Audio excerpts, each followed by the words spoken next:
Good evening, dear past presidents, council members, members of the ISL, family members of Dr. Kulasinghe, special invitees, those who are joining via Zoom. You all are welcome to the 16th Memorial Oration of Dr. A.N.S. Kulasinghe Memorial Oration. Let's rise for the presidential procession.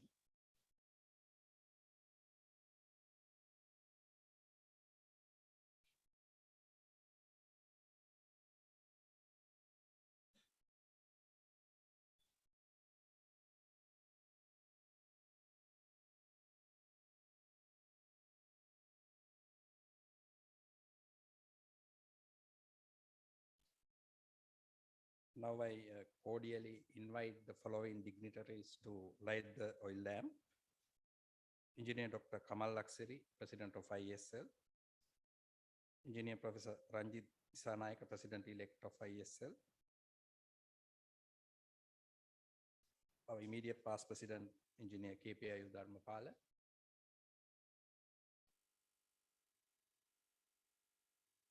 Our speaker today, Engineer Professor R.U. Halvatura,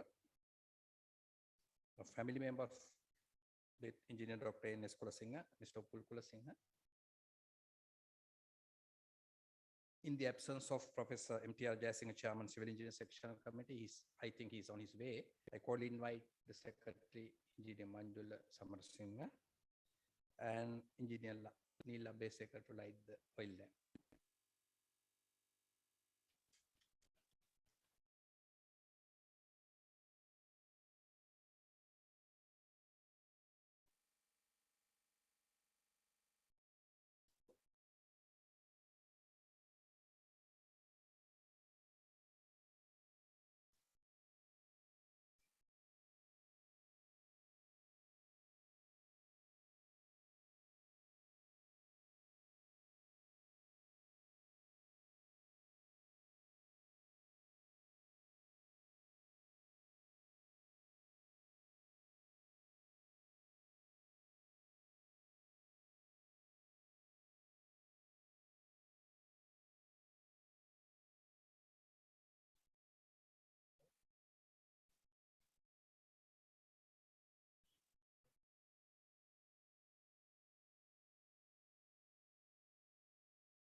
Thank you very much. Please remain standing. Our next item as per the agenda is to garland the portrait of late Engineer Dr. N.S. Kulasinghe. I respectfully invite our President, Engineer Dr. Kamal Laksiri, to garland the portrait.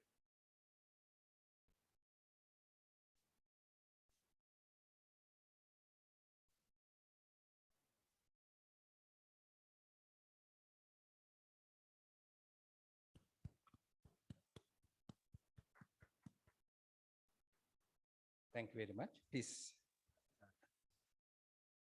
you can take your seats. And now I invite the following dignitaries to the stage. Engineer Dr. Kamal Laksiri, President of ISL. Engineer Professor R.U. Halvatura, our speaker today. You are cordially invited. And Professor Jayasinghe, the Chairman of Civil Engineering Sectional Committee, he is on his way. He might come here at any moment.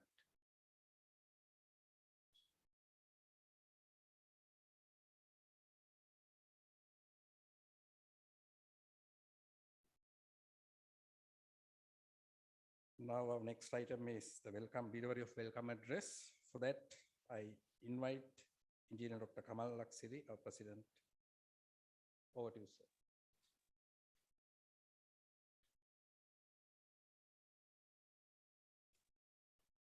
Thank you. Good evening to all of you. The Institution of Engineers Sri Lanka, ISL, being the apex professional body for engineers in the country, commemorates the birth anniversaries of the country's engineering giants who have rendered a yeoman service towards uplifting the profession to the highest standards and the benefit of our country and the people. Today, we have gathered here to commemorate the 103rd birth anniversary of the engineer Deshabandu Vidyajothi, Dr. A.N.S. Kulasinghe, the past president of the ISL and well-known and highly respected figure in this country. It is not only for his contribution to engineering research and development, but also in recognition of his lifetime commitment to indigenous approaches in engineering applications for national development. Good evening to all of you again, ladies and gentlemen. On behalf of the Institution of Engineers Sri Lanka, and as the President of the Institution of Engineers Sri Lanka, it is my pleasure to welcome you all formally to the great engineer Deshabandu Vidyajothi Dr. A.N.S. Kulasinghe Memorial Oration. This event is organized by the Civil Engineering Sectional Committee of the ISL, and we have been conducting this memorial oration since 2007, and this is the 16th event. Actually, his birthday fell on yesterday, but due to under the unavoidable circumstances, we have organized this event today. We apologize about it. Let me now do the honors. Our guest speaker today, Engineer Professor Angika Halwathura, Professor, Department of Civil Engineering, University of Moratuwa. Family members of late engineer Deshabandu Vidyajothi, Dr. A.N.S. Kulasinghe, Mr. Upul Kulasinghe. Council members and past presidents. In absence of Engineer Professor Tishan Jayasinghe, Chairman of the Civil Engineering Sectional Committee, I think he will join us soon. Engineer Neil Abesekara, Chief Executive Officer of ISL and the ISL staff members, members of the institution who are joining in person today here, and also the members who are joining online. Ladies and gentlemen, now let me briefly mention about the background of this engineering giant while welcoming you all to this oration today. Deshabandu Vidyajothi Dr. Engineer A.N.S. Kulasinghe, who was born on October 26, 1919 at Udamvita, a village near Jayala. He had his early education at Maristella College, Nigambu, and St. Benedict's College, Kotahena. In 1938, he passed the London matriculation examination, placed in the first division, joined BSc Engineering London course at the Ceylon Technical College on an entrance scholarship. He passed the Intermediate in Engineering London examination and was awarded the Sri Chandrasekhara Scholarship and followed the final part 1 of BSc Engineering London. He joined the Laksapan Hydroelectric Scheme, Norton Bridge, as a technical assistant and later rose to the position of Chief Resident Engineer and became one of the best engineers our country has ever produced. He carried out first hydraulic model test for Norton Dam spillway, probably the first hydraulic model test in recent past in the country. In 1942, he passed the Associate Member Institution of Civil Engineers London Part 1, and in 1943, the Part 2 of the same exam course. While doing his part-time studies in engineering attached to the then Ceylon Technical College in Colombo, he joined the Ceylon Port Commission in 1944 as a junior assistant harbour engineer. In 1946, he passed the Part C of AMIC London and was elected as corporate member and gained the Chartered Engineer status, that's MIC, of the Institution of Civil Engineers London. In 1958, he obtained BSc Engineering Honours London, elected as Fellow of the Institution of Civil Engineers London, as well as a Fellow of the Institution of Mechanical Engineers London, and subsequently Fellow of the Institution of Engineers Sri Lanka in 1960. During his career in Port Commission, he had gradually gone up the ladder and finally became the Port Commissioner in 1968. He was the first person belonging to the engineering fraternity to hold this prestigious position outside the civil service. His interest in the field of structural engineering could be broadly categorized into three groups, namely pre-stressing, design and construction of cell structures, and use of appropriate technology. Out of these, his most outstanding contribution to the field of structural engineering was his new concept of pre-stressed concrete, widely known as Kulasinghe CPC. This technology, pioneered by him, introduced revolutionary changes to the construction industry, both here and abroad. This made him to win in 1960 the Institution of Engineers India's President's Prize for Best Invention. The Kaluthar Chaitya, Colombo Port Chaitya, Colombo Planetarium, and the building complexes of State Engineering Corporation Headquarters, Labour Secretariat, Cement and Steel Corporation Headquarters are some of his engineering feats. Each of which has some unique features, and those buildings would remind the name of this great engineer to our next generations, particularly in the engineering fraternity. He used his pioneering concept of concreting in the construction of roads, roofs, and even boats. He was the founder chairman of the State Engineering Corporation, the Central Engineering Consultancy Bureau, the leading consultancy organization in the country, and the National Engineer Research and Development Center, NERD Center. He had also been at one time the chairman of Bureau of Standards.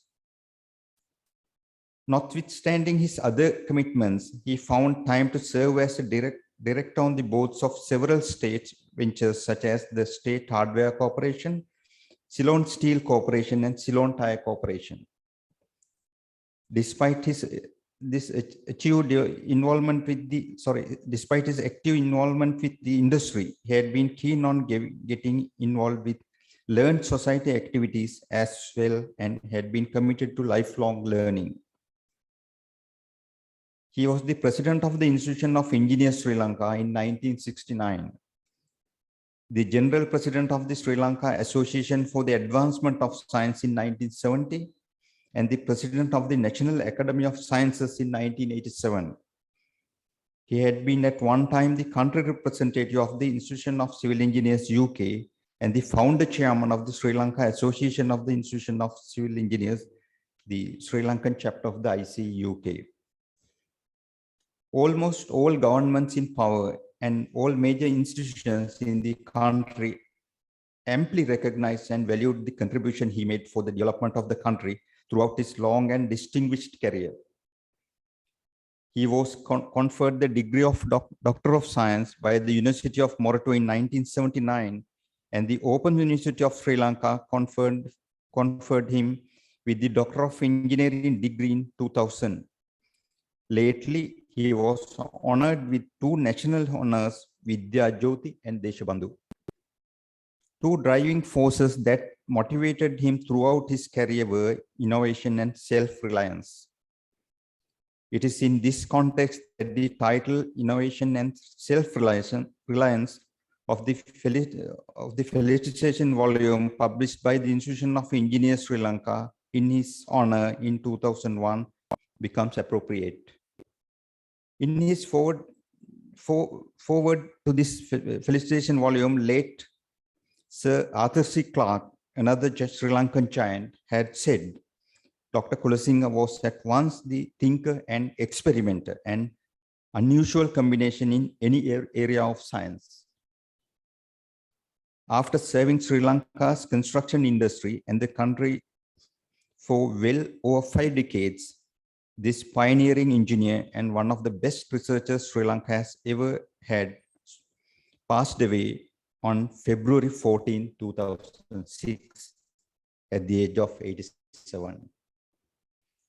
With that introduction and welcome speech, let me conclude my speech while welcoming you all to this oration today. Thank you very much.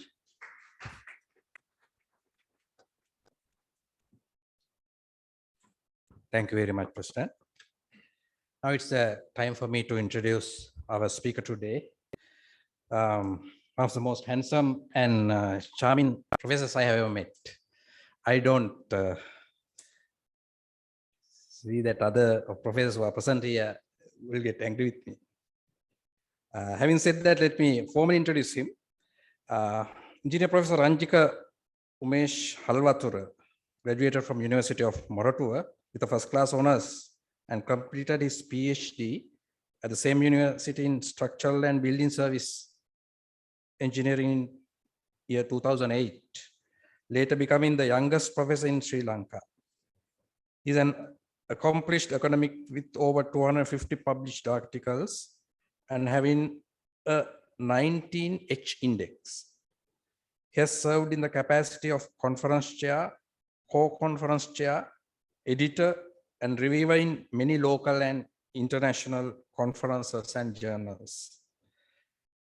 On the industry side, he has acquired 15 patents for new inventions and innovations and contributed to many construction projects all around the country as a consultant. Professor Ranjika is a chartered member of the Institution of Engineers Sri Lanka. He's also an associate member of the Society of Structural Engineers Sri Lanka, member of Sri Lanka Association for Advancement of Science, Green Associate Professional, and a member of Society of Consulting Engineers. Currently, he's a professor attached to the Department of Civil Engineering at University of Moratuwa. Let's warmly welcome our speaker. Over to you, sir.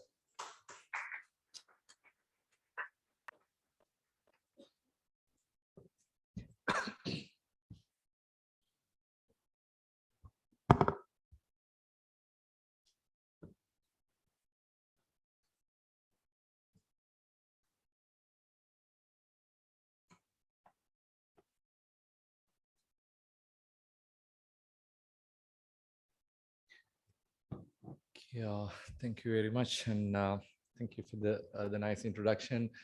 Anyway, it's really an honor for me to stand here, and I think as my first duty, I should thank the organizing committee, starting from the people who have proposed me and accepted me for this particular the oration speech, and also I think I should thank all the people who was behind me to put me on this particular stage, starting from my parents, the family, all my teachers, the colleagues, I mean, and my research team. It's not really a single effort. I mean, it's a big team working together. I think as the first duty, I should thank all of them, starting from my parents to all my teachers. Professor Jayasinghe is on the way. I mean, he was another pillar behind my success from my university. So with that small note, I will move to my topic today. It's on invention, innovation, and towards sustainability, or rather, it's basically with three key areas. People think invention and innovation are the same, but to tell you, it's not the same. It has a huge difference. I mean, you will not be able to put them together and do a comparison even.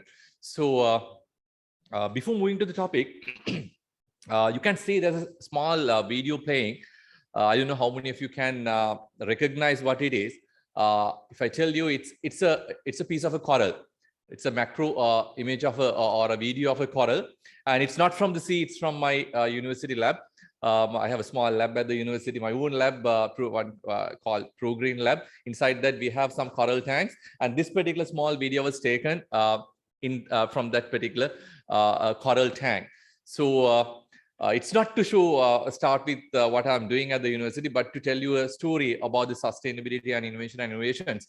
I personally believe, if you think about the nature, they are the best inventors and innovators, I mean, among all of us. The reason is, I mean, you may have seen beautiful corals. Once you take that out from the sea, it's all become white, right? It is basically a calcium carbonate skeleton, but when it is inside the water, it gives a lot of colors and a lot of shapes. So that shape given to the coral by these tiny creatures called polyps. So it's not, the coral is not the calcium carbonate skeleton. The life to the coral was given by these tiny creatures. I mean, it's this species, it's about this size. So this is basically a macro video of a small coral piece. Once again, I should say it is from my own research lab. So these tiny creatures, they eat. I mean, in simple terms, they eat things from the seawater, and they build the corals. So sometimes some polyps, they will be able to grow the coral about 1 to 2 inches per month. Some corals, it will be about 1-2 millimeters for the entire year. So you can see there's a way, I mean, look, a big difference with their performance, and that will give the color and the shape for these corals. But the idea, I mean, it's not really to talk about the creativity of these the tiny creatures. What I wanted to emphasize is these creatures are really sensitive. These are really sensitive set of creatures who are living in the sea, and a tiny change in the ocean water can kill the entire reef. You may have remember in 2006 there was a huge, I mean, there was a big blow in Polhena, Unawatuna, those areas. The entire coral reef within 1 or 2 days, the beautiful the reef with a lot of colors were converted to a white cloth within few days. So all the polyps died in no time. In 1 or 2 days, everybody dead there. And some of the coral reefs are 100% dead at the moment. And if you think about the Sri Lankan situation, only this Pigeon Island reef, the rest is what is surviving is less than 15%. The Pigeon Island, we have about 38 to 40% surviving. Rest is all dying. Every day, things are going down. Every day, they are dying, except the port city, we have the breakwater there. And next to that, there's a new reef coming up. I don't know how much that will survive. Only that it's growing. Rest of the reefs are dying. So the point is they are very sensitive, and but if you provide the proper environment for them, they can make the entire world a beautiful place. Like the polyps who are living in the coral, you and I, the human, are sensitive. But only thing is we are not. Basically we have not understood that we are sensitive. Unless that comes and alarms you, we don't feel that we are sensitive, but we are really sensitive. We say that we are sensitive, but we never wanted to believe it. So we keep on changing the nature, we keep on changing the environment, and finally at a point, the environment or the nature will give you an alarm to wake you up. The COVID was one such incident happened, but unfortunately now again we are back to the same seat and we are running the same show, destroying the nature. So that is what one thing I wanted to tell you at the very beginning of my speech. Well, to tell you about the invention and innovation and how that values or how that can add value to the country, let me show you a small comparison. Well, normally I normally don't compare. Let's say if I want to compare myself with someone, I never will compare with a person who's below me. I mean, not really in a bad term. So I always pick a person who's above me. Then that will, even I fail, I know that will be a great example, so experience for me to do better in the next day. So I have taken 3 countries. One can say those are not really, you'll not be able to compare them. It's like apple and oranges, but I took it with a reason. The 3 countries are China, India, and Sri Lanka. So you think about the extent or the size of the country. India is the video is not that anyway. So take the size. India ranks number 1. Indian size is 3 times the China. And if you think about the size of Sri Lanka, the India is about 150 times of Sri Lanka. Take the India, the Sri Lanka is a tiny dot. That is why I said you'll not be able to do a proper comparison by taking those two countries. But still, I'm trying to do my best. Then we'll go to the population. The world population is now almost 8 billion. Out of the 8 billion, 1.5, they live in India and China. So take the population, the size of the population, India and China almost the same. Sri Lankan population is only 22 million. And the Indian population is about 65 times the Sri Lankan population. You can see the size. Still, you can see it's not possible to compare. I'm moving to the next the column. I know you will not be able to read it properly, but the next column heading the patent, number of patent applications. I'm not really going to do a comparison based on the absolute value. You can't do a comparison. The Chinese value is in millions. Sri Lankan value is only 412. So forget the absolute. We will get the per head or rather the percentage of, the value with respect to the percentage of the population. You can see China ranks number 1. And we have India next.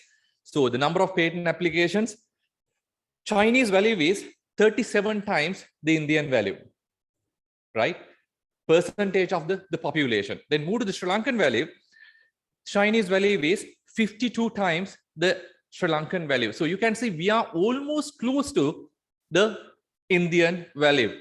We are far away from the Chinese value, but still we can do a fair comparison with the Indian value. I'm moving to the number of patent granted. Number of patent granted, again, absolute value will not be able to compare. I'm again going to get the percentage of population values. And you can see, once again, the China ranks number 1. And the Chinese value is about 90 times the Indian value. And going to the Sri Lankan value, the percentage of the population, it is 100 times. Once again, we, Sri Lanka and India, almost going together. Then the last one, what is most important, GDP per capita or per head GDP value. Obviously, Chinese value will not be able to compare. You again get the rank. China ranks number 1. And you take the Indian and Sri Lankan value, it is 5.5 and 3.2. So we are far better, a little better than India with respect to the patent, not the patent, the GDP, the per capita value. So what I'm trying to say is, if you really think of developing a country, what matters is not the size of the population, not the size of the country. What matters is the intellectual property which we create within the country. Not even the intellectual property. What matters is we should create the intellectual property and we should secure the intellectual property. So, that is the importance of being innovative and inventive. So I said the invention and innovations are two different terms. We will come to them later. But keeping that small note about my small lab at the university with coral and talking about the sustainability, comparing the polyps versus the human, then going back to the country's economic status and doing a comparison with the extent and the population, comparing with 3 or rather 2 giants in the world, China and India. I'm taking you to an interesting place. I'm going to take you to the first invention competition ever happened in the world. So you can see it's a very, very common sort of a image with respect to the phases, 3 phases. The number 1 was given to the person who invented the wheel. The number 2 was given to the person who invented the fire. The number 3 has gone to the person who has invented the pointing stick, right? It's very obvious the number 1 person was so happy with his achievements, the number 2 and 3, even though they won the first, the world, the third and the second, still they are not happy. That's very common, not even in Sri Lanka, everywhere in the world, from the past to the present. That's a common scenario in the world.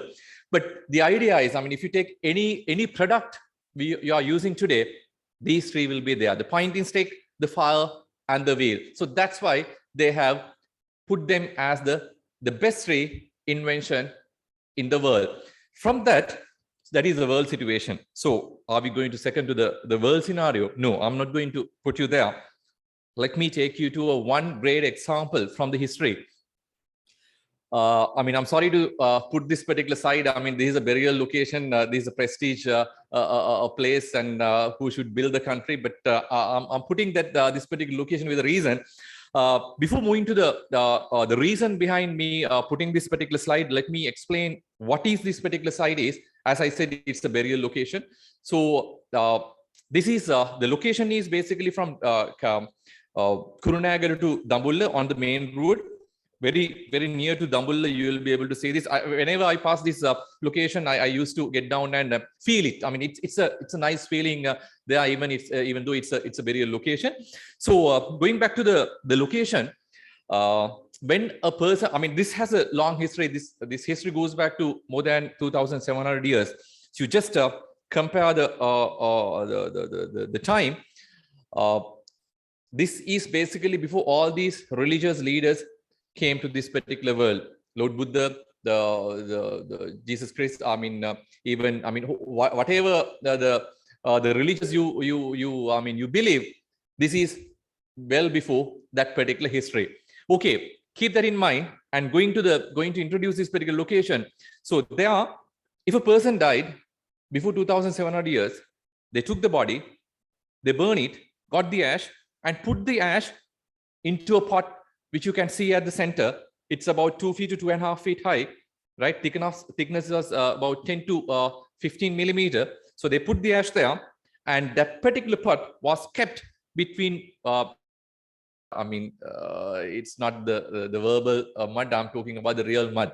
So we played with mud, and you know that you will not be able to use any type of a clay, any type of mud to make a pot. Even you will not be able to burn it.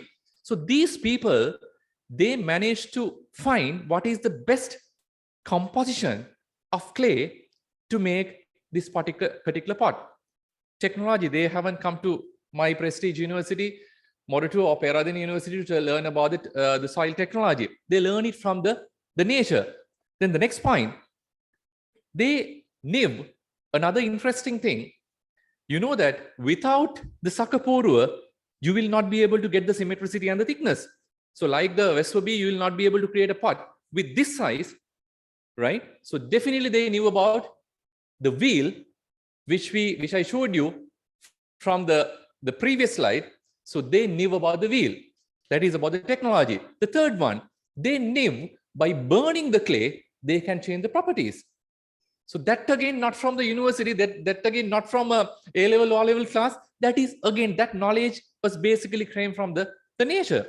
Maybe they had a fire near their house. They found that soil was completely different to the soil which they can find near a lake, right? So they saw the difference and they used that particular technology, and finally they created this particular beautiful pot. So you can see how much of knowledge they got from the nature. So unfortunately, today we are relying on the content which we teach at the university, myself and all the lecturers and the professors at the university. We give the content, but we are not allowing our students to be creative by learning from the nature. Nature is the best place for you to learn, because all these technologies were developed 2,700 years ago at a time, no universities, no schools. So you imagine how much they were technically sound than many of us even sometimes.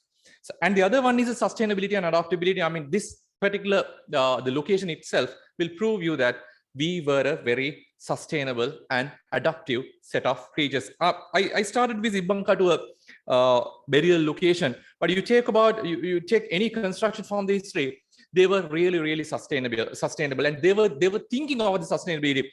They love to follow the natural contours. You know about the Yodala. So all these constructions, they found the best location, they found the best contour without doing, without doing much damage to the nature, doing the minimum damage to the nature. They came up with beautiful creations. The processing was amazing. They either used the natural material or near natural material for the processing. Even all these paintings were done with natural painting with some near natural coating to protect them. So they were lasting more than 1,000, 2,000 years. And how they played with the light and the wind, right? We talked about the sustainability, we talked about the passive and active buildings, but these people, they nicely played with the natural light. They got the natural shading, they got the beauty of these the colors with the natural lights. The daytime, one set of colors, the nighttime, another set of colors. So you can imagine how much they played with the nature. To play with the nature, they should first learn the nature. So these are all good examples for you to understand that they learn from the nature, right? From that, from the construction to the food and the agriculture, one can say, I mean, there were 1,000, 2,000 odd numbers living in that era on Radha Purannaruwa. So they went to the jungle, picked a fruit from the jungle, ate and died. Well, I'm not going to believe that. If you recall what I showed you in the previous slide, you definitely have to believe that there were millions of people, right? There were millions of people, and I mean, without that, they will never be able to think of doing such marvelous creations. But they knew one thing which you and I don't want to believe, or which you and I don't know. That is, they knew that they're going to die one day.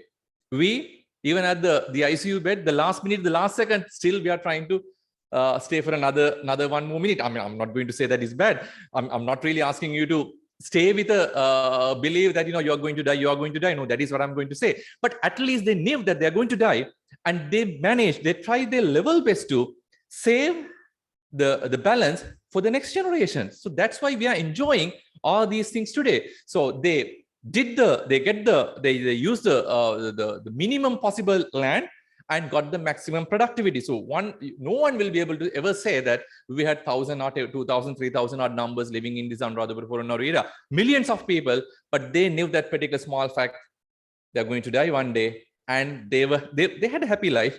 At the same time, they had a happy life, definitely, right? You can't say they were not enjoying the life. There were millions of examples to say that they were really, really enjoying more than us.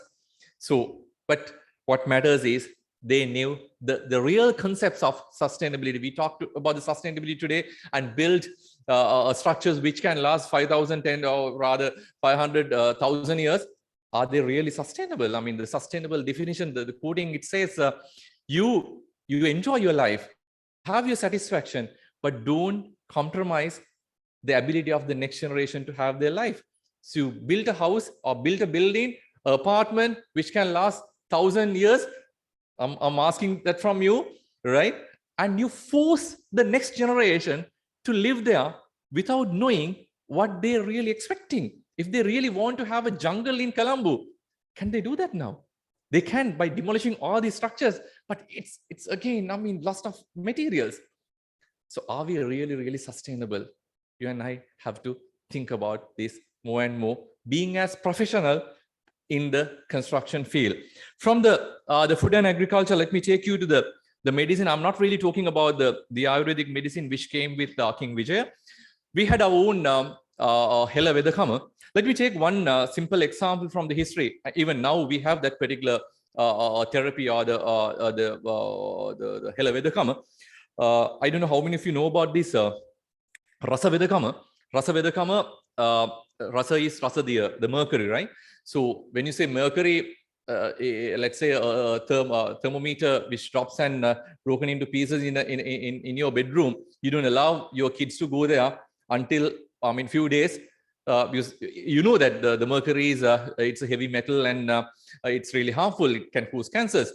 But these people who lived 1,000, 2,000 years ago in this particular blessed country, and I'm not really don't mishear that, not the best, but the blessed country, right? In this blessed country, they took mercury to a stone cup and stone stick, and they were working with the material for hours, days, and weeks. And every time the stick touches the cup with the mercury particles were broken into another smaller level, right? The mercury is heavy and it can cause cancer, but they converted this mercury to a drug carrier, right? How can they did that? How can they do? They did it with a term we use today, Ninititakshana, the nanotechnology, right? We say the nanotechnology came from the West, but the real co-fathers are from this particular blessed country. They never knew about this particular term, the engineering terminology or the scientific terminology called nano or the ninity. But they knew by breaking a material, by working on a material, they can break it. By breaking the material, they can change the properties. That is basically the sense of nanotechnology. So I'll be able to talk about millions and millions of these examples from the history that I'm we're talking about basically three different areas: construction, the agriculture, and then I moved to the medicine. And we're talking about this Russell who converted this mercury to a useful drug carrier. So all these things were basically high technology, but not sophisticated, right? They learned from the nature, and that was to the maximum. I mean, what we learn today is very subjective. So the knowledge you and I learn today will change tomorrow, but this particular thing is basically pure and absolute. So that is the difference between the knowledge today and what they had. So they basically got the knowledge from the nature, and that was marvelous. So they had a set of, I mean, very,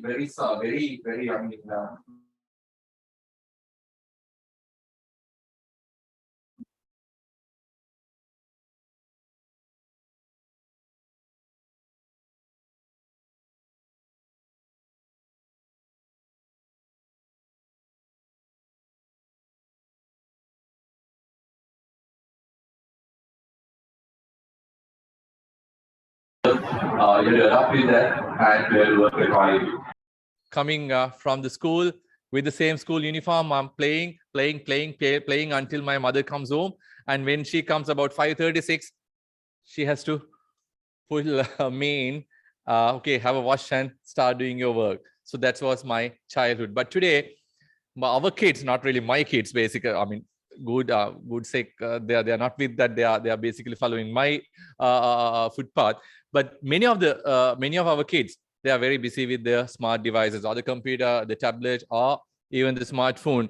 And for you to take them out to see the nature, you have to pull them out. But still, if they come, they will not be able to learn from the nature because they are just glancing. They are not really going into the deep to understand. Let me show you another simple example.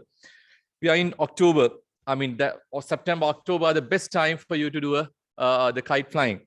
I still can remember the day I flew my first kite, right? That was like getting another PhD at my childhood, right? It was much better than, or much more than earning a PhD. The reason was, first, I need to get I had to just imagine the shape of the kite. That is the number one objective. Number two, you have to get the correct material, right? Impossible. I mean, you have to get the correct material to clean it, right? And the diameter of the sticks, you have to select the material. Number three, you have to bind them together, and you keep your finger and you check the symmetricity, right? Whether it is balanced or not. I think many of you will be able to remember this, right? You put your finger out and you put the kite, the skeleton, and you balance it. You check the balance. Then you paste the papers. Perfectly done, 100%, right? You take it out. Your younger brother or someone is holding on the other side. You're pulling. What is going to happen to your first kite? Went up, down.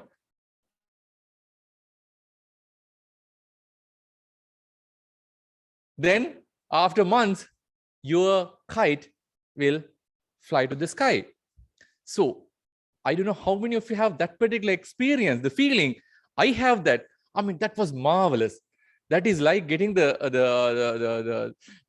degree from the convocation, the PhD. So to me, it was like that because that was a great experience for me to learn many of the factors. But today, you have a ready-made kite, right? Your kids, and you have two joysticks.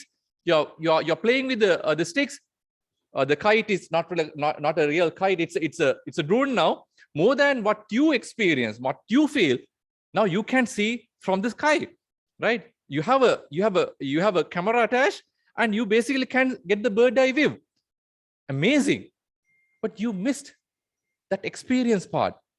Not only in the drones, whatever the toy you play or you give to your kids, it's very nice, very beautiful, very sophisticated, but still you miss the most interesting and important part, which your kid should get. That is the experience. They are missing the experience. Our parents, they never went to a gym. But today, morning, you go to jogging, go to office, sit 8 hours, coming from the office, going to the gym to burn the calories you earn within the day. The other one is a very interesting, famous cartoon. When we were kids, the TV was this size. The human was like this. But today, TV is about 2-3 inches. Right. So that is what really has happened. I mean, not to Sri Lanka, but to the entire world. I believe this is high time for us to rethink of where we should learn. Is it from the university? Is it from the school? Or is it somewhere else? I mean, I'm not really criticizing the schools and the universities, but we should give them a chance to experience. That experiencing part is missing with a lot of our courses we taught at the universities and the school. Well, from that, I'm taking you to another dimension. This guy, I'm very sure you know the guy. He was killed July 18th. He was killed on the road while he was addressing a political rally. Abe. If I say Abe or call a politician in Sri Lanka with the first name, the next day, you know what is going to happen to me. But I still can call him as Abe, even I met him in Japan. So he was the former prime minister. I think he was the person who held that particular post for a long period. 2 times he was elected as the prime minister there.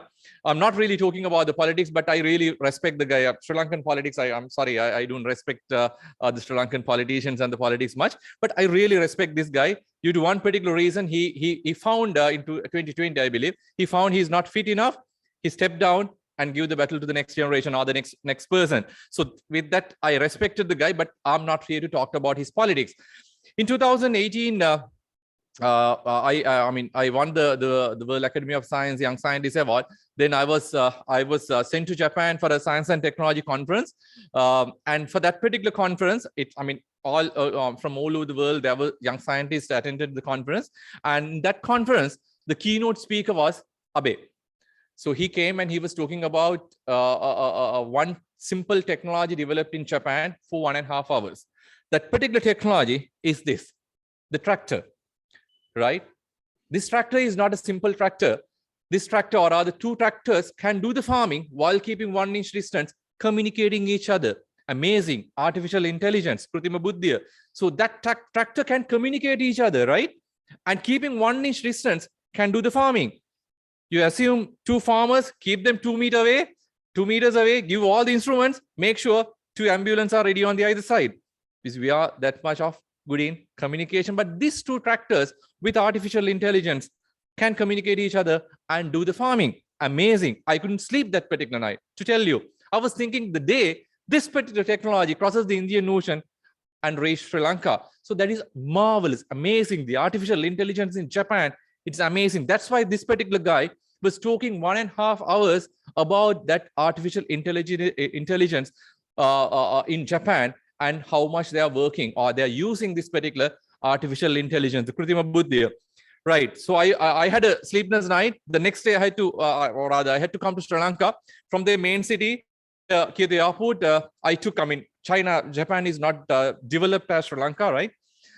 China is not that developed as Sri Lanka. We Sri Lankans, we have our private vehicle, and then we have the official vehicle, and so and so. So there are, we are having a very luxurious life than the Japanese people. Then when you go to Japan, you should use the public transport. So I also had to, I was unlucky. I went from a developed country to a low developed country, or rather a developing country. But anyway, I had to use their public transport.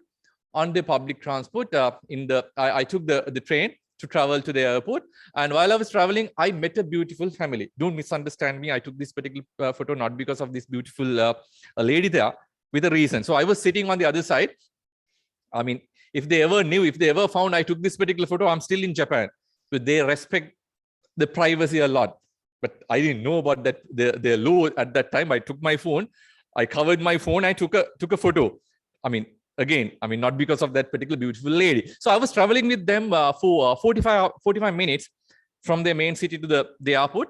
So while I was traveling, I was observing this particular family for a while, and I found there's a slight, a difference between other families than this. Let me tell you the difference. You can see the mother, she holds the phone, both hands, and she is busy with the phone. Father, one hand, he holds the phone, other hand, he holds the pram. The main character is not the father or the mother. The main character is this kid, about, let's say, 8 months, 9 months. And you can see he is not sleeping. He's awake, right? The eyes are open, Japanese eyes, right? He's not sleeping. So entire 45 minutes, mother was busy with the phone. Father is again busy with the phone. This kid, interestingly, he was looking the two back sides of the phone without making a simple hum noise. You switch your mind, think about your kid, 1 minute unattended, what is going to happen? End of the story. But this kid was well trained in Japan, all 45 minutes looking the backside of two phones without making a simple hum noise. Imagine the technology they have. That is not the real truth. Abhay was talking about artificial intelligence the previous day. 2 tractors, 1 inch distance, communicating each other. The very next day, I met a family touching each other, not a single word, for 45 minutes. If you think this is the technology, if you think this is the development, I'm sorry to say, if you try to bring this particular technology from Japan to Sri Lanka, either I will protest on the road or else I will leave this blessed country on that particular day. So I still believe this is not the development. Because I still believe, I was joking at that time previously, but this time I'm very confidently telling, we are much more developed than these countries. Still, if you see a person who you have never seen before, still he will smile at you. Am I right? Still you will feel your home. When you are entering to IESL, maybe you are known to me, but I was not known. I'm not a regular visitor, but I have seen everybody smiling at me, not because they know me. You stop somewhere, you go to a shop, there will be at least one person who will smile with you.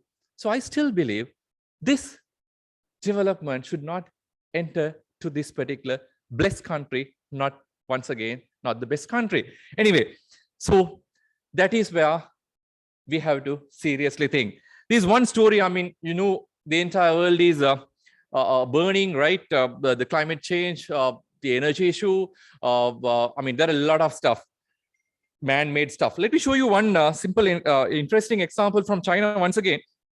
This particular image was taken in late 2019. And just before the lockdown in China, the corona was basically started from China, and they went for a lockdown in 2019 November. So this is before 2019 November, before the lockdown. And 14 days after the lockdown, there was a similar photo, the same photo with the same similar location, and you can see the difference. So 2,000 years, your left-hand side, or rather the right-hand side, that is what the human has done. And your left-hand side, that is what the nature recovered within 14 days. So I don't know which part you love to live or which part you will select to live. I will not definitely select either of them, because my life will be near a tree or under a tree. So that's my life. But I personally believe you also will never select your right-hand side. Definitely you will go to the left-hand side. So you can see what exactly you have done to this particular beautiful world. That is not the real challenge in the future for us. We need more energy. By 2030, we need more, 50% more. World population today is about 8 billion, and that is growing, and more food and more water. So any of the things which I've showed you, and even this particular side, they are not really computer much. They are really happening. Even now, there's something happening somewhere in the world. So this is what we were expecting from the monkey to go with the artificial intelligence. But really, this is what we have done. Every step we put forward, we destroy the nature. We are technically developing, but every step we put forward, we destroy the nature. So it's high time for us to rethink of what we are doing, or else you can see to end. Interesting cartoon again, once again, from the internet. It's you and I talking with the sun. It's not a day like this, a sunny day. I mean, these days it's rainy. We also love to see the rain stops, but this is a sunny day. The guy talked with the sun, and it's basically going with the smart devices. He says, okay, please go to your settings, son. Please go to your settings, go to the display and reduce the brightness. It's really too hot. I mean, I can't live anymore. Son replies and say, I'm sorry, I haven't done any single change to my settings. Please go to your settings. You reduce the concrete jungles, increase the number of trees. So it's a huge list. And finally, son says, you change your mode now. In your phone, you have the silent mode, the auto mode, the airplane mode, right? There are a lot of modes in your phone. Son says, please shift to your human mode from your auto mode. I think that has millions of things for you to think.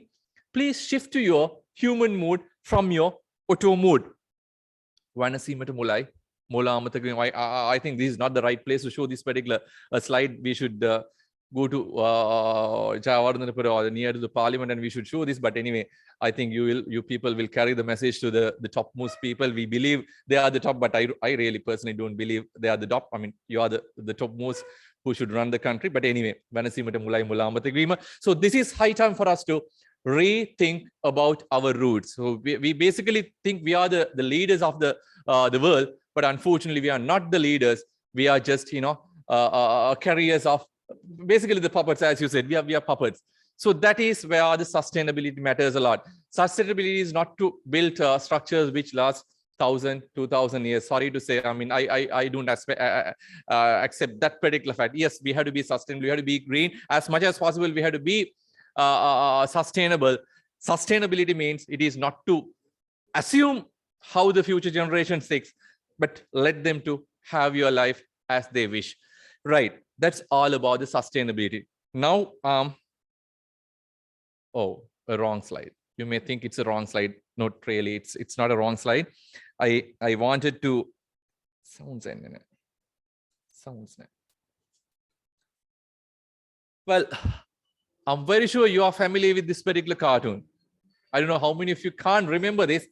My childhood was basically with this particular cartoon, Roadrunner. There were two characters. One is a Roadrunner, the other one is the fox. You may thinking now what I'm really doing with this particular play by playing this particular cartoon with a reason.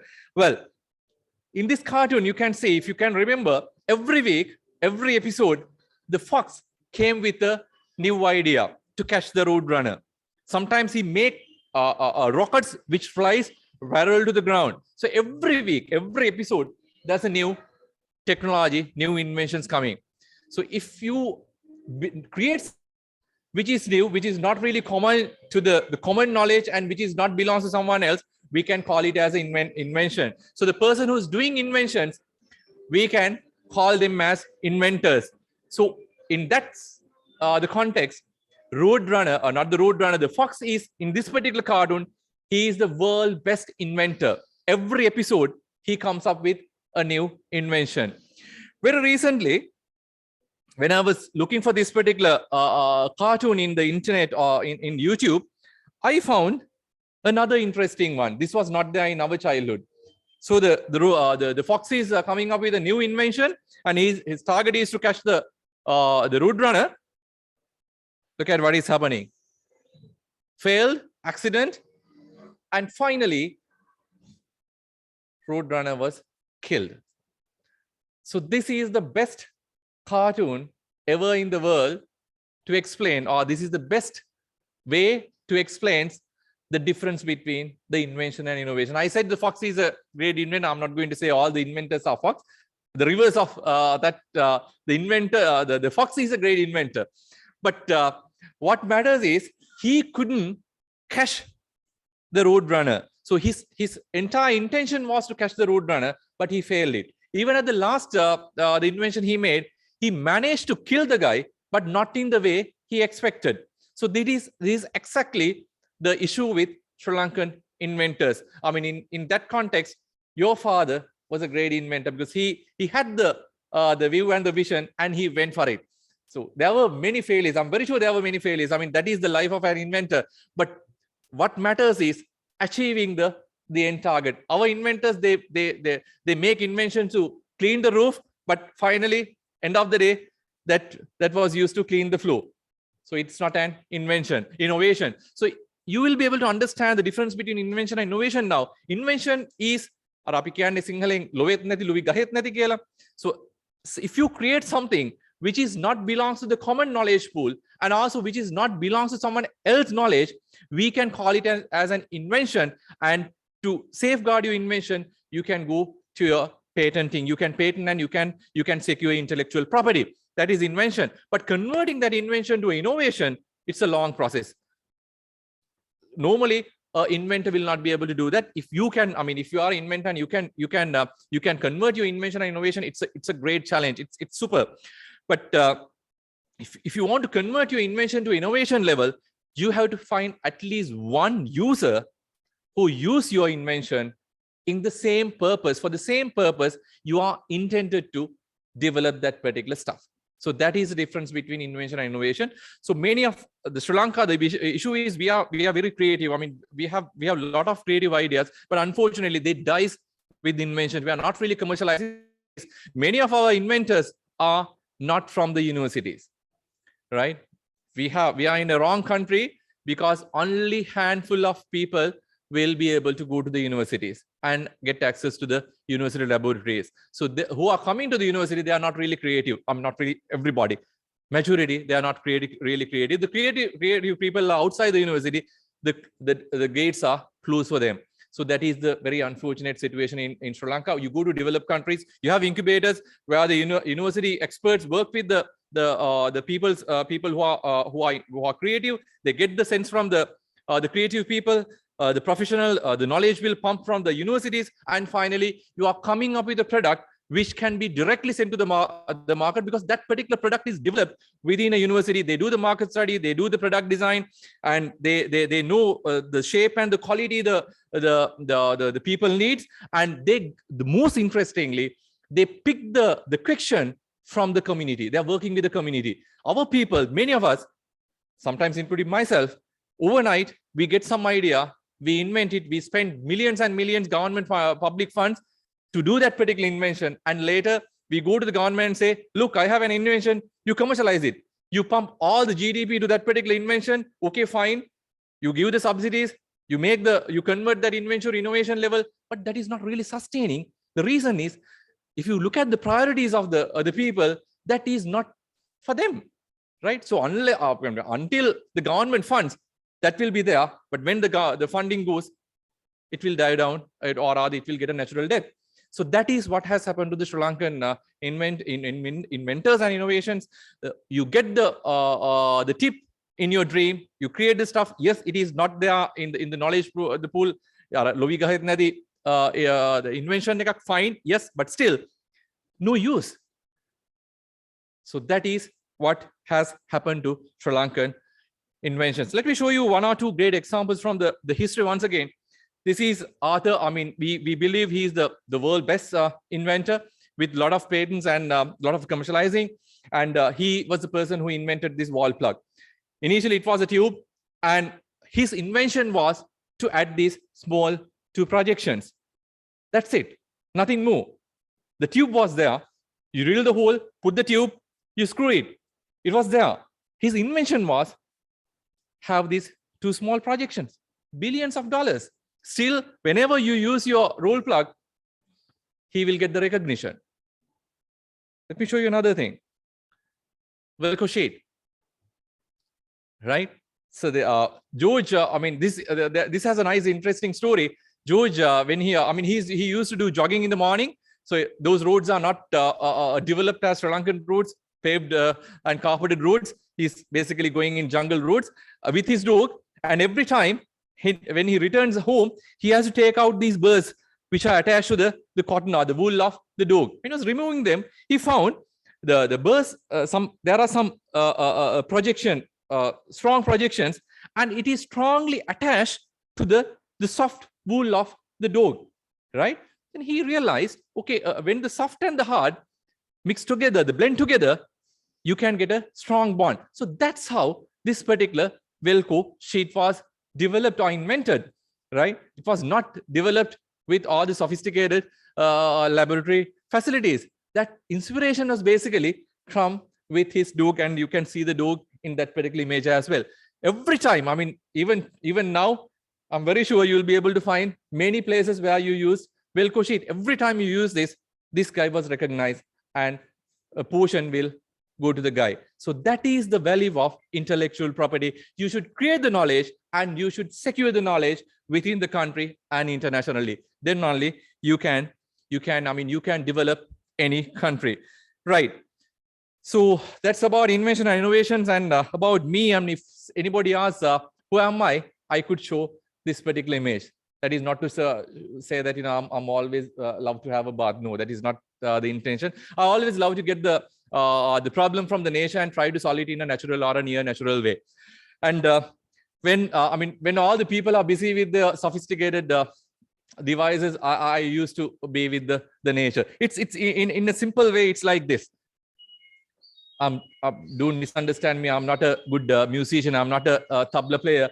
But this is exactly what I'm doing. I get the sense from the nature, give my small bit, and finally try to come up with something new.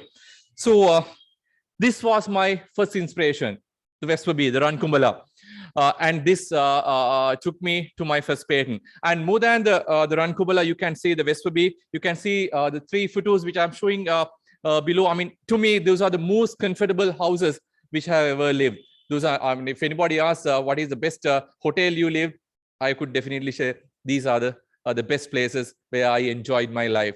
So the Vespa Bee, he get the clay mixed with saliva, or it's rich of water now, and he make a thin wall. And this particular structure is really sustainable. This is only for the next generation. When the generation goes out, this is again back to the nature.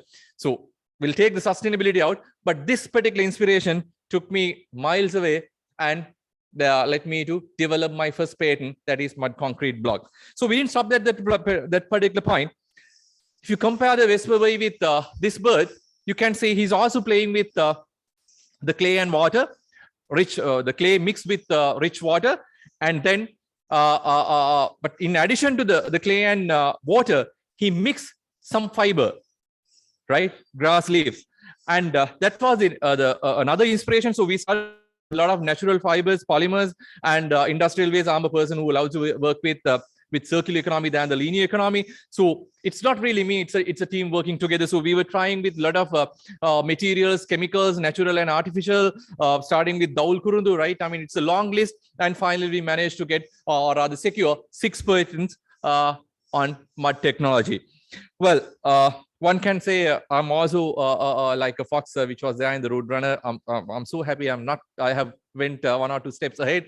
So all these structures were made with my technology, starting from houses for poor people to luxury houses and hotels. So these are commercialized and it is in the market at the moment. The value is not really the products. What values is the team. It's not really all engineers. I'm sorry to say I'm talking to set of engineers, but I mean, if you really want to come up with a product which can be marketable, I think the team matters a lot. So you can see we have only 1 civil engineer in that particular research team. Rest are architects and agri-technologists, right? And we have agriculture graduates even sometimes working with this particular project to understand how this mold growth, this push bandhane ka kohomada, pasi bandhane kohomada, that was studied by agriculture students. So that's how this particular product finally went into the market. Well, another interesting story from the clay, but for a different process to tell you. I mean, this is a termite nest. The inspiration was basically came from the termite nest. I mean, that is the best thermal comfort structure, natural thermal comfort structure with a lot of layers. So we started decoding this particular natural phenomenon, and finally we managed to develop a hybrid air conditioning system which can cool down indoors like the air conditioning is doing. So this is again patented and now it is in the market. And another interesting story, I don't have to explain what is this place is, This is Sigiriya. I mean, what I'm trying to show is the Kadapath powder, the mirror wall. So if you just try to figure this particular place, let's say I'm the King Kashyap. I'm not the King Kashyap anyway. So let's say I'm walking on this particular passage. This side I can see the rock, and this side the jungle. So he wanted to block the jungle because he's not a mentally fit guy, because Mughal, we don't know at which point he will come and get the power. So he was with he was scaring, right? So he wanted to block that particular jungle patch. He built a big wall, and he doesn't want to keep that boundary or that particular wall as it is. He wanted to get the same reflection. I mean, this side you can see this beautiful painting. So he wanted to get the same reflection onto his the left hand side as well. So what he did was not he actually, I mean, this is normally what is happening. So the person who's running or ruling the country will get the credit, but the people who build this, they try to work with the natural materials and try to get a surface which is smooth and giving the reflection. Even there, even in this particular figure, you can see the reflection from that particular the wall. So they created this, and this matters a lot. I mean, I was particular the material was developed without all these sophisticated technologies, and we were working with these materials, and we took these water alum sludge. You know, when you take water, it's very clear, right? But water in the river with brownish color. So they add alum to settle the clay, tiny clay particles. So once it is settled, it is a real waste, big issue worldwide. So we got this particular industrial waste, the water treatment alum sludge, and we started playing with all possible natural and artificial resins, and finally we managed to build a wall putty which gives the same appearance as Sigiriya Kadapath powder. So that is in the market at the moment. And not only that, actually there were a lot of creations with respect to the soil. You can see the soil flooring. This one hotel we did. So it's a soil flooring and soil paving blocks. And what matters once again is not the product, but the team. So here also, it's not really me, it's a team working together. I always say 1 + 1 in mathematics, it's 2. But when it comes to people, 1 + 1 can be millions. But if you select the wrong partner, it can be in the negative direction as well. But you need to pick the correct peer, the team, work in a team, and finally you can come up with a product which can be marketable. It's not an invention, it's an innovation at the end of the day. Interesting story about timber. I mean, you can see I was never stick to one direction. I have set, I have put 3 interesting structures from the history, starting from King Parakram Bahu's palace, 7 stories palace. It's a masonry structure. The floor was with timber, and Ambeke Devalaya, I mean, world famous timber structure. Saman Devalaya is not that famous, but in 2016 I happened to go to for an official visit to Kottakedana. On the way, I saw the Ambeke Devalaya, not the Ambeke, the Saman Devalaya roof was fallen down for some renovation. So I'm not a person who goes to these places, but I felt something, and I visited the place. I saw a big timber piece lying on the floor, which they have removed. And I talked to the head Basunha there. I asked Basunha, can I get a small piece of from this particular the wall? It was a wall plate. He took a chainsaw, cut it, and given me that piece, 10 inch, a big piece, and it is on my lap now, right? I'm carrying that timber piece, and I was thinking, wow, I mean, what is this? And when I checked the history, it is more than 700 years. So 700 years old timber piece is lying on my lap now, right? Just imagine I mean, the way I was thinking. On the way, I called Raj Somadeva, and I said, I really want to decode this particular technology. So he said, why not? We will do that, Macha. That was the starting point. Then people, and not only picking the people, we were studying about all these the Ambalams, Tempita Viharas, Devalas, right? We took the samples, even we took a sample from Candy Patripu. So we have a small piece. So we started decoding and to understand what type of material which is inside the timber, right? And finally, I mean, and more than that, we talked and interviewed the old people who are living in the villages, and at the same time, we went and studied these Attakatha. You know about Attakatha, right? You won't believe Attakatha gives a lot of technology. So we started referring these Attakathas. And finally, once again, what matters is the team. You can see starting from the people who are not science people. Raji is art guy, archaeologist, and Manju is working from Slintech, Randika from Javardhanapura. I'm not a timber expert, so I wanted to bring a timber expert to the team. So Hiran, basically from Javardhanapura University, he came and joined. And the most interesting, I mean, this has a long story at my university. This, why I selected this student. She's not a engineer, she is not a science graduate. She's a furniture designer from my own university, integrated designer. But she is very much familiar with the timber and she knows what exactly timber needs, right? So I handpicked her and we started this particular research. We managed to get 2 patents, local patents, and finally, with the support of World Bank, and they picked this particular invention and we went for international patenting. And now it has gone to the international level. We developed a timber treatment technique, which is much more better than the artificial timber treatment techniques today, and it is a nano-based timber treatment technique from leaf extracts. From 3 types of leaves, we get the extract and we manage to protect the timber. You can see the field experiments and the mold growth. So it's a series of experiments, and finally we managed to secure the international patenting for this particular product. So from the timber to another interesting area, you can remember the first slide I was showing about this, the corals. So in that coral research, we have 4 research happening inside the university. One is to stabilize the coral rubble. I mean, all these dead corals are lying on the seabed now. You can't grow a coral. It's moving, right? So we have to stable them. We are developing natural and artificial chemicals which can stable the rubble then and there. The next one is, if you look at the bottom video, I mean, we develop coral plates. I mean, coral plates, you get broken corals from the sea. You basically can't carry them.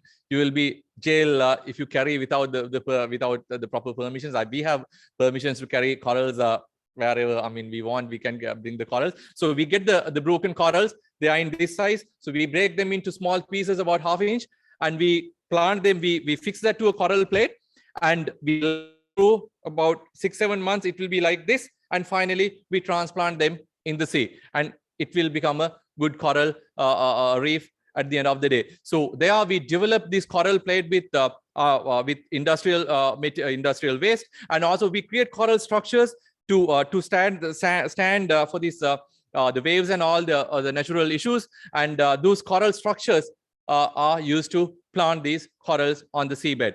So it's a long process, and you can see it's a huge team working together nationally and internationally.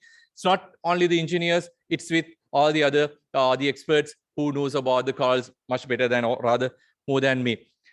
What matters is you should know who am I, who you are, right? If you can read yourself and you can understand your talents, you will be able to understand your weaknesses as well.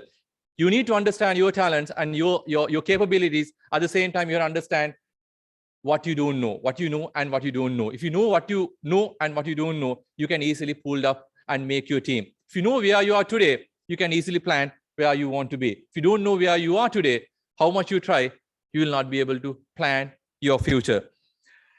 You may have seen me as a successful guy, as your father. I have failed many times, many times, right? I never stopped. Actually, I was trying until I reach the success. I never believe the failure is a real failure. It's a learning point. So I always use that particular learning point to be strong and face the next challenge. Interesting stuff from the world. In 2014, Okinawa Beach, they found the entire reef was dead, and they decided to plant corals. You can see 2014 and 2020, and today 2022, and it's a thick coral jungle. So if you do the right thing with the right team, at the right time, with the right attitude, I'm very sure you can be you can be an inventor and innovator, and you can touch the sustainability as well. These are not my parents. These are not my grandparents. In 2015, I managed to build a house for a family in, this particular family, and there were a few more families. And this family, they lost the entire known figures for that family because of the war in 2009. So, and someone has picked this particular family, and they, I was lucky to offer them a house with my products. So you can see their smile. I mean, it's not really a big, that is not this LOL, right? It's not laughing. It's really smiling. And this particular smile, I'm very sure, as I at my start, I said, there were many people who was behind, including my great sir, Professor Jayasinghe, to put me here. But more than, equally, I believe this smile took me here, and that is the success which I'm enjoying today. Thank you.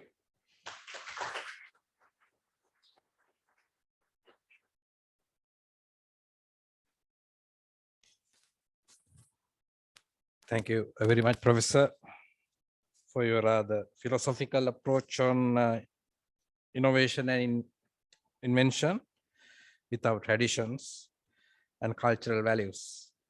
Let's try to move to our human mode once again. Now, to appreciate our speaker's contribution today, I cordially invite President of the ISL, Dr. Kamal Laksiri, to give away a token of appreciation to Professor.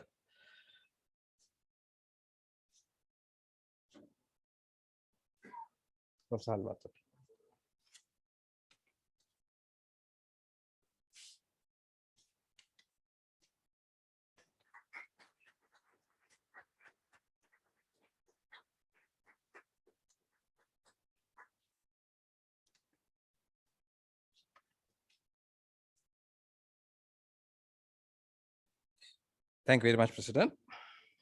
The final item of our program today, vote of thanks. I invite Engineer Professor MTR Jayasinghe, the Chairman of Civil Engineering Sectional Committee, to give away the vote of thanks. Over to you, sir.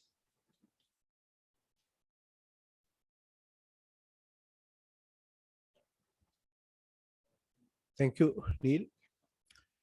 Today we have come to an end of a great event, and we are here to recall what Dr. A.N.S. Kulasinghe showed us about 30-40 years ago, when we were having many challenges. And Dr. A.N.S. Kulasinghe was a great engineer. He always liked to think outside the box. And he also, he was very keen to make innovations by using the new ideas, or by using the conventional ideas, but in a new way. And he was very fond of folded structures, and he was very fond of pre-stressed concrete, and he was fond of creating new forms of structures, finally, which would end up in harnessing the best of any material. So we learned a lot, and there was a book that ISL published of his innovations, and I have read it with great interest. And I say we were very lucky to have a person of the caliber of Dr. A.N.S. Kulasinghe, who showed us the way forward. But unfortunately, from time to time, we have not followed his footsteps, and sometimes we have relied a lot on other people. But if you look at the kind of innovations, it's not surprising, because Sri Lankans are supposed to be some of the brainiest people of the world. The reason is that we have lived in an island, and when you live in an island, many visitors are there. First, we had people coming from Persia, Arab. They came as traders, and they mixed with our people. And when we talk about our people, we have two histories. One is our real history, and the other one is the history that British wanted us to believe as our history. So our British history starts 2,600, 700 years ago. Our real history dates back to a long time ago. And that is the time that, we were part of India. That is the great ice age that ended some 11,700 years ago. Some 30,000 years ago, people started migrating from the South Indian. They are not the Pandya or Chola people. They are the people from Kerala. And if you look at the similarities between the Kerala language, Malayalam and Sinhala, and also the similarities between the North Indian language like Bengali and Sinhala, you will all see that, the history written by British is not our real history. And what we really see is people whose genetic code has been influenced a lot by many other people. And when two races join, you always get a nation that has great brains. But unfortunately, today we are not showing the innovation that we should have by having great brains, because we are consuming a lot of rice and making our brains not to work. If you look at Japanese people, they consume 55 kilograms of rice per year average, whereas in Sri Lanka, we consume 110 kilograms. So when you consume too much rice, we get too much energy. But to get all that energy, most of the time, the heart pumps blood to the stomach, not to the brain. So we have, very brainy people, but they are sleeping. They are sleepy because they eat too much rice. So that's where we got things a lot wrong in the recent times. Today we have crop failures and our rice production is 50%, and that's exactly what we need, because we have to reduce our rice consumption up to 50% to be an innovative nation where people go to work and not sleep. So I'm sure Dr. Kulasinghe was a very different person. He always thought about innovation, and he created a culture for us. And then we have youngsters like Professor Angika Halwathura, who is very keen on innovation. And but one of the things is, the moment you start thinking outside the box, you are a special person. But many people see that, you are not normal. And why? Because you are not thinking in the normal way, right? So always you get obstacles, you get enemies, you get problems, but it's natural. So I'm sure Professor Halwathura also would have problems, and most of the other people had problems. But we say in Sri Lanka, no work, no problem. Some work, some problem. And if you try to do a lot of work, you get a lot of problems. And Dr. Kulasinghe also had the same problem. When 1970 government came, he had to go to Malaysia, and he came back in 1977. Then he led Nerd Center and did a lot of, promoted a lot of innovations. And, sometimes he was very critical about us at Morato University, because he had his own way of thinking. And we had arguments, we had, agreements, arguments, many things. But I would say he was a great person, and I'm thankful to Professor Angika Halwathura, who was my student. I supervised his PhD, and he was a great student. And we had enough fights as well, because it's usual. So, but whatever we had, we are very good friends. And I appreciate his efforts. He's a great man. And I hope he will continue to have his culture of, ignoring the opposition, but going for innovation. So I wish to thank Professor Angika Halwathura. And also today we have one family member from Dr. Kulasinghe's family, his son, Upul. You are an engineer, and you worked with Mr. Upali Upali Perera in Scotland, I hope. Yes. Yes. I met, why I got late was I was with Mr. Upali Perera and just having a chat with him. And he said, please mention that, with him. So I said, okay, I'll do that. Yeah. So thank you very much for all your presence, and it's a great evening. And I hope you will all join us for the fellowship and dinner that will follow this. Thank you very much. And thank you, Professor Angika, for a great evening. Thank you very much.